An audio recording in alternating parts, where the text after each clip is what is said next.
మానవ సేవే మాధవ సేవ అనే సూక్తితో కాంగ్రెస్ ప్రభుత్వం పనిచేస్తుందని ముఖ్యమంత్రి రేవంత్ రెడ్డి అన్నారు. తెలంగాణలో ఉన్న కాంగ్రెస్ ప్రభుత్వం అందరిదని తెలిపారు. హైదరాబాద్ ఎన్టీఆర్ స్టేడియం వద్ద ఇస్కాన్ టెంపుల్ ఆధ్వర్యంలో నిర్వహించిన జగన్నాథ యాత్రను సీఎం రేవంత్ ప్రారంభించారు. అనంతరం స్వామివారికి హారతిచ్చి పూజలు నిర్వహించారు. షన్నో మిత్రస్యం వరుణః షన్నో భవత్పర్యమా త్వమేవ ప్రత్యక్షం బ్రహ్మ వదిష్యామి అవతు మాం అవతు అక్షత తీసుకో.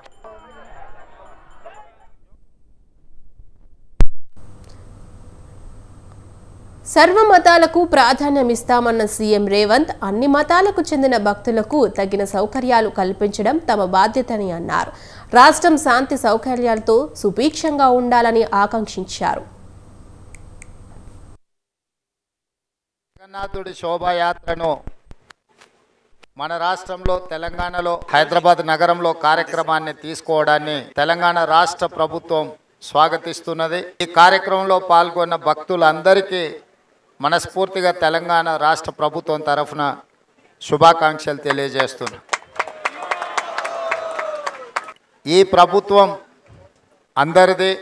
ఒక మంచి సందేశాన్ని ఇచ్చే సందర్భం అవసరమని ప్రభుత్వం భావించి నేనే స్వయంగా నాతో పాటు మా రాజ్యసభ సభ్యులు అనిల్ కుమార్ యాదవ్ గారు, మా మాజీ పార్లమెంట్ సభ్యులు అంజన్ కుమార్ యాదవ్ గారు, అదేవిధంగా మా జిల్లా పార్టీ అధ్యక్షుడు రోహిన్ రెడ్డి గారు, మిగతా వాళ్ళందరూ కూడా ఈ కార్యక్రమంలో పాల్గొని మా ప్రభుత్వం ఎప్పుడూ ఇట్లాంటి మంచి కార్యక్రమాలకు అండగా నిలబడుతుంది, ప్రోత్సహిస్తుంది, అన్ని రకాలుగా సహకరిస్తుందని తెలియజేస్తూ మరొక్కసారి భక్తులందరికీ కూడా హృదయపూర్వకంగా శుభాకాంక్షలు తెలియజేస్తూ జగన్నాథుడి శోభాయాత్రను మన రాష్ట్రంలో తెలంగాణలో హైదరాబాద్ నగరంలో కార్యక్రమాన్ని తీసుకోవడాన్ని తెలంగాణ రాష్ట్ర ప్రభుత్వం స్వాగతిస్తున్నది. ఈ కార్యక్రమంలో పాల్గొన్న భక్తులందరికీ మనస్ఫూర్తిగా తెలంగాణ రాష్ట్ర ప్రభుత్వం తరఫున శుభాకాంక్షలు తెలియజేస్తున్నాం.